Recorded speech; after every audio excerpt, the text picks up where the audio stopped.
প্রোগ্রামের কথা আপনারা বলছেন, ওখানে আমিও উপস্থিত ছিলাম এবং আমি মনে করি হিন্দু মহাজোটের যিনি প্রধান বাবু গোবিন্দচন্দ্র প্রামাণিক উনি যেটা বলেছেন একেবারেই সঠিক কথা বলেছেন।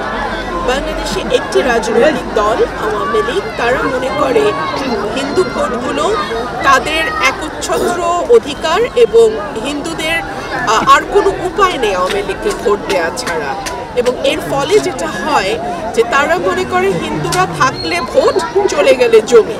বছর শেষের খুশি নগদে হবে বেশি। নগদ পেমেন্টে নির্দিষ্ট ক্যাটাগরির কেনাকাটায় ৩০০ টাকা পর্যন্ত ক্যাশব্যাক।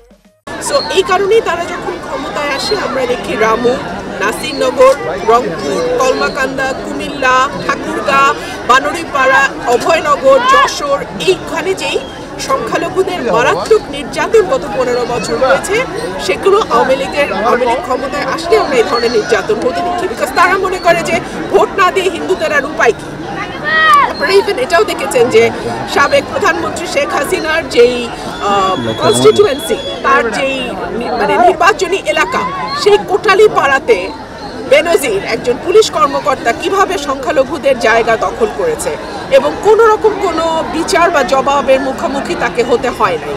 সো সেখান থেকে খুব পরিষ্কার বোঝা যায় যে কিভাবে হিন্দু জনগোষ্ঠীকে নিয়ে আওয়ামী লীগ সবসময় ভোটের মাঠে খেলাধুলা করে, এবং যখন শেখ হাসিনা দেশ থেকে পালিয়ে যেতে বাধ্য হলো আমরা দেখলাম যে হিন্দু জনগোষ্ঠীকে তারা নানানভাবে উস্কে, নানানভাবে তাদেরকে প্রভোগ করে তারা মাঠে নামালো এবং বলা হলো যে নানান রকম নির্যাতন, নিপীড়ন হিন্দুদের উপর করা হচ্ছে।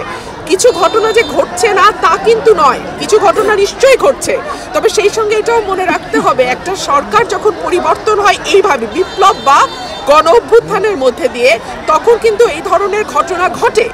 সেটা যতদূর সম্ভব কমিয়ে আনার চেষ্টা সকলের করা উচিত, আইনকে তার নিজস্ব গতিতে চলতে দেওয়া উচিত, এবং আমরা আশা করি পুলিশ প্রশাসন এবং বিচার বিভাগ তারা তাদের দায়িত্ব সঠিকভাবে পালন করবে। তাহলে বাংলাদেশে কোনো নিরপরাধ মানুষ, সে হিন্দু হোক, মুসলমান হোক, বৌদ্ধ হোক, খ্রিস্টান হোক, সে নিরাপদে বাংলাদেশে বাস করতে পারবে এবং কোনো অন্যায়ের শিকার হবে না। আবার একটি শেষ প্রশ্ন আমাদের, সেটা হচ্ছে আরাকান আর্মি মংডু দখল করেছে, বলা হচ্ছে ভারতীয় মিডিয়ায় প্রপাগান্ডা ছড়ানো হচ্ছে যে চট্টগ্রাম তারা দখল করে নেবে, এই নিয়ে তোলপাড় চলছে। এই ব্যাপারে আপনার বক্তব্য আসলে কি সম্ভব? এটা দেখুন, ভারতীয় মিডিয়া তো একটার পর একটা প্রপাগান্ডা করেই যাচ্ছে এবং তারা যেভাবে বাংলাদেশের সংখ্যালঘুর সহিংসতা দেখাতে চাইছে, বলতে চাইছে, সেটার সঙ্গে বাস্তবের কোনো মিল নেই। আর আমাদের সেনাবাহিনী অত্যন্ত চৌকস সেনাবাহিনী এবং তারা দেশের সার্বভৌমত্ব এবং স্বাধীনতার একটা অতন্ত্র প্রহরী।